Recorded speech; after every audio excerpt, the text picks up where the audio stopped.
ಪಡ್ಡು ಮಾಡೋದಕ್ಕೆ ಇಲ್ಲಿ ನಾನು ಈರುಳ್ಳಿ, ಸ್ವಲ್ಪ ತೆಂಗಿನಕಾಯಿ, ಕೊತ್ತಂಬರಿ, ಸ್ವಲ್ಪ ಇಲ್ಲಿ ಸಬ್ಸಿಗೆ ಸೊಪ್ಪು ತೊಗೊಂಡಿದ್ದೀನಿ, ಕ್ಯಾರೆಟು, ಹಸಿಮೆಣಸಿನ್ಕಾಯಿ, ಕರ್ಬೇವಿನ ಸೊಪ್ಪು ಹಾಕ್ಕೊಂಡಿದ್ದೀನಿ. ಇದಕ್ಕೇ ಸ್ವಲ್ಪ ಜೀರಿಗೆ ಹಾಕ್ಕೊಳ್ಳಿ. ಇದೆಲ್ಲ ಫಸ್ಟಿಗೆ ಮಿಕ್ಸ್ ಮಾಡ್ಕೊಳ್ಳಿ. ಈ ಥರ ರುಚಿಗೆ ತಕ್ಕಷ್ಟು ಉಪ್ಪು, ದೋಸೆ ಹಿಟ್ಟಿಗೂ ಹಾಕಿರ್ತೀವಿ, ನೋಡ್ಕೊಂಡು ಹಾಕ್ಕೊಳ್ಳಿ. ಈಗ ಇದಕ್ಕೆ ದೋಸೆ ಹಿಟ್ಟು ಹಾಕ್ಕೋಬೇಕು. ಎಲ್ಲ ಒಂದು ಸತಿ ಮಿಕ್ಸ್ ಮಾಡ್ಕೊಳ್ಳಿ. ಈ ಥರ ನೋಡಿ, ಹೀಗಾಗಿರಬೇಕು. ಈಗ ಪಡ್ಡು ಹೆಂಚಿಗೆ ಸ್ವಲ್ಪ ಎಣ್ಣೆನ ಈ ಥರ ಹಾಕ್ಕೊಳ್ಳಿ.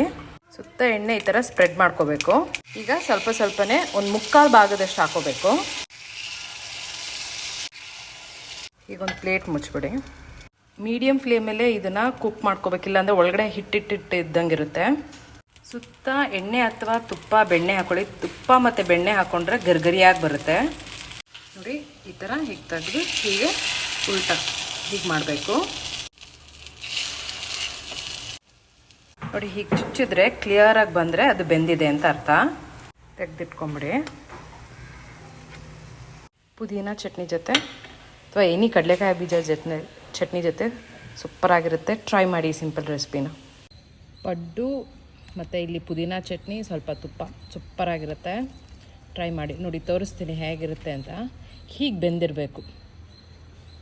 ಒಳಗಡೆ ಎಲ್ಲ ನೋಡಿ ಎಷ್ಟು ಚೆನ್ನಾಗಿ ಬಂದಿದೆ. ಸ್ವಲ್ಪ ತುಪ್ಪ